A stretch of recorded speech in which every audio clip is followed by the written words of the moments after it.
Recent months and all over this summer, there has been protests, we'll say, in Spain about tourists go home, and the UK media have jumped on it, even up until 2 weeks ago. But is this a new thing? And what is the real reason behind the tourists go home protests here in Spain? In this video, I'm going to dive into the fact that this isn't something new. And first of all, I want you to watch a video from 8 years ago. Yes, 8 years ago. There's enough. Foreign tourists go home. So say some exasperated residents in Palma, Mallorca, resorting to graffiti in a backlash against a booming tourist trade. Now that was from 8 years ago on Euro News, and you can find that on Twitter, on YouTube. That video. Jump forward to the protest that happened this summer, and there was a lot of protests. But what was the real reason behind them? And even 2 weeks ago on GB News, and I'm not sure what to think about GB News, but this was even 2 weeks ago, even though there hasn't been any protests for a good few months now here in Spain. The protests were kind of around about July, early August. We're now sitting on the 11th of November, and there hasn't been any protest recently. But GB News 2 weeks ago said this. Is Spain now a no-go zone for British holidaymakers? Anti-tourism protesters in Spain have emerged in recent years as a significant response to the rapid growth of mass tourism. As the tourism sector boomed over the past decade, local residents began to voice their frustrations over the profound changes this influx of visitors brought to their neighbourhoods. Locals are now demanding government action to crack down on the approximately 80 million visitors who travel to the country every year. Now, let's look into it a little bit deeper, and let's look into the reality of living here in Spain. Let's look into the reality that I witnessed back in Edinburgh and Scotland, in many coastal villages up the East Nuke of Fife. Up the East Nuke of Fife, you have little villages like Crail and Anstruther. Anstruther with its world-famous chip shop, and Pittenweem, and little villages like that are overrun with tourists.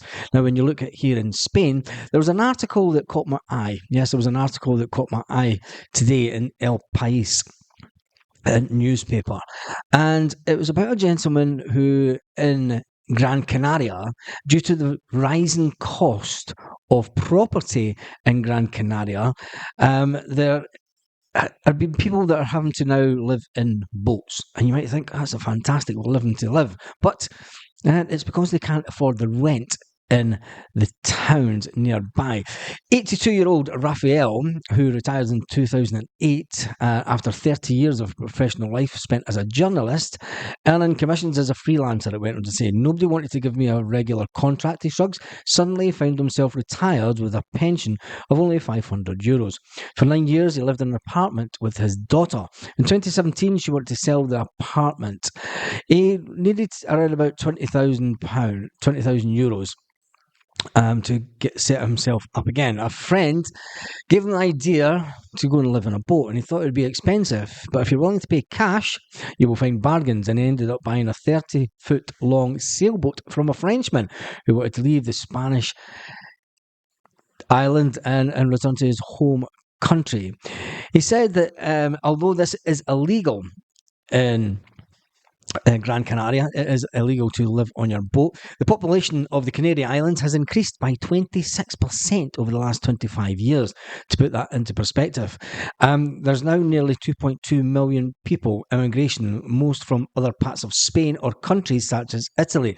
There's a large expat population from the United Kingdom, 29,631 also. The main cause of the population growth is they settle down because they're attracted to the living conditions. This demographic shift, along with the unstoppable rise in tourism and tourist apartments and people buying apartments and then putting them onto Airbnb, that's the reality of what is happening in Spain and all around the world. I'm not saying it's just a Spanish problem, but with the low wages in Spain, it has been a massive, massive problem. Between January and September 2024, rental prices have risen almost 9% in the Canary Islands, the fourth most expensive region of Spain after the Balearic Islands, Madrid and Catalonia, according to prices on a popular retail estate. Now, I am going to jump into this area. I'm going to jump into Alicante and I'm going to jump into Torrevieja and down towards Cabo Roig, just to see what property prices are like in the rental market. Now, the average price is €220 per square foot. Not much far off Madrid and Barcelona. Arona, on the island of Tenerife, is around 200. The consequences are, throughout the Canary Islands and the outskirts cities, or shanty towns are becoming common, where many hotel and restaurant workers live in their substandard housing or even in their vehicles due to the fact that they are unable to get affordable rents within these holiday destinations. He went on to say that he now pays less than €100 a month. Raphael explains that this is how I live in the centre of Las Palmas. It's nothing compared to the current housing market. The prices include electricity and water. Boat owners who find them can use the services on the dock, which include a shower and a hot water in the bathroom. Everyone is going crazy looking for boats in the port, he went on to say. It says there's a waiting list of over 100 people for one spot per boat. And this is unacceptable, the fact that this is the real reason why Spanish took to the streets this summer and they wanted tourists to stop coming. And it's not really to tourists to stop coming. They want them to stop. They want the Spanish government to be able to put a halt to people buying property to then let them out as holiday lets. Now we're going to jump into one of the major Idealista. We're going to jump into Idealista and we're going to look at the area of Torrevieja first of all, and we're going to look at some of the apartments. Now there's a first one that comes up, €700 a month, and you think that's not too bad, but when you see the size of it, it's only 65 square metres and a 2-bedroom. 65 square metres isn't that big at all. There's another one 800, and that's 85 square metres, getting a little bit bigger. But then there's one at 350, which is just 25 square metres. That's about the size of my living room, 25 square metres, and they expect someone to live in that. I'm sure there's some jail cells that are marginally bigger. There's another one, a 2-bedroom at 64 square metres, and when you see the prices, I mean, there's another one in Torrevieja, 1,300, does include a garage, but it's 110 square metres. You have to remember the apartment that we had in Torrevieja when we took it over in 2021, it was only €700 a month, €700 a month, and that was 125 square metres. So that puts it into perspective when you see this 3-bedroom, which ours was also a 3-bedroom and included the garage. That is now worth €1,300 a month. That is almost just under a 50% increase in property prices. I mean, there's another one, 1,200, 1,600. Is Torrevieja the type of place that where locals can afford 1,600 a month? No, it is not. Hence the reason that there's been around Spain and many tourist areas, there has been a dramatic increase in people complaining about tourism and how it is actually escalating the prices.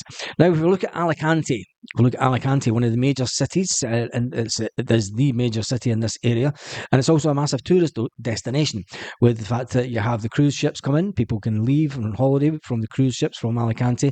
You've got Alicante Airport, which is one of the busiest airports in Spain, feeding the likes of Benidorm and up and down the coast here on the Costa Blanca south. Apartments in Alicante have went through the roof price-wise. There's 1,600, and that's only for 90 square metres, a 2-bedroom. 890, that's a bit better, but you've got the option of a garage, which is €100 a month. 2,300, including the garage for this next apartment in Alicante.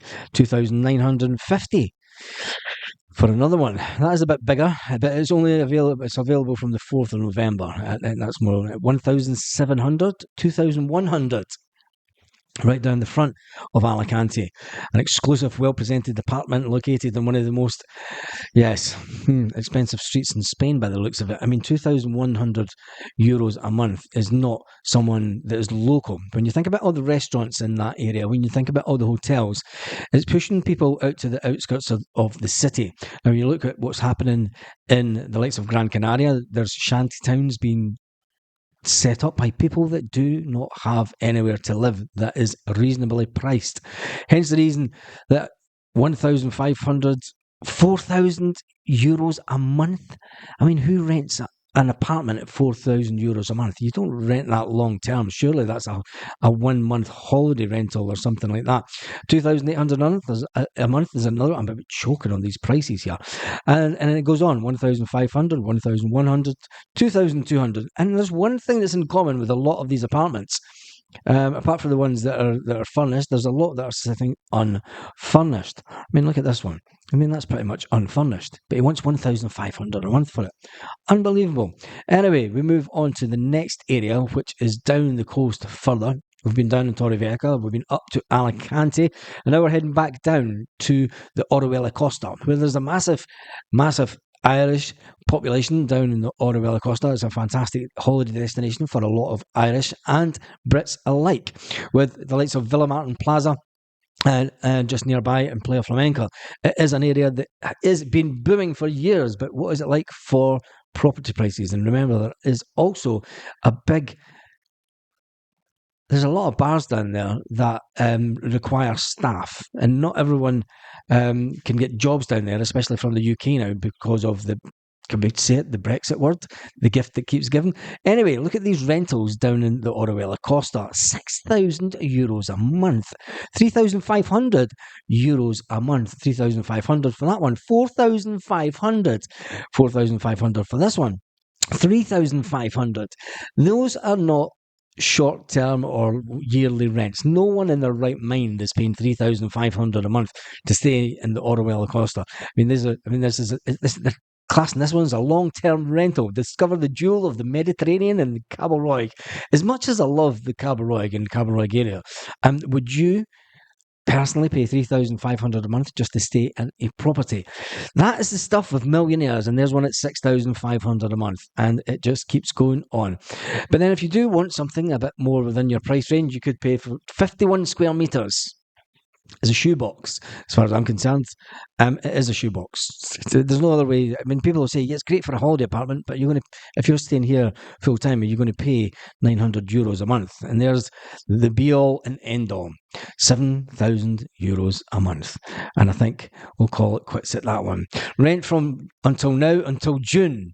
Welcome to your new home in Cabo Roig. So it doesn't include the summer months, and it's 1,100.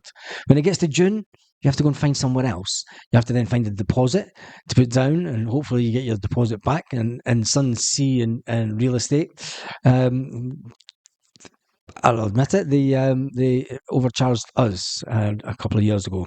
So just watch out what you're doing out there, folks. There is a lot of reputable estate agents out there, but really, when you see the house prices here in Spain for rentals, you can understand why in these tourist destinations that the Spanish are up in arms. If you want your cheap food, and if you want your cheap drink, and if you want the best service going, it's going to come at a cost ultimately. And I think that the way that Spain is going, wages will have to increase at some point, and the ones who will pay for it, unfortunately, will be the working class men that pay the till, and the tourists who will pay more for their drink and more for their food. Will you pay more for your food? Tell me in the comment section. I hope you've enjoyed this video, and I've just given you a little bit of an understanding on why, even to this day, even though 8 years ago there was the same thing getting spoken about in Spain, but rents and everything were a lot cheaper then. The price of property is going through the roof. Is there a property boom in Spain? Don't ask me, I'm not an estate agent. Anyway, I hope you enjoyed this video. I'll see you on the next one. Hasta luego.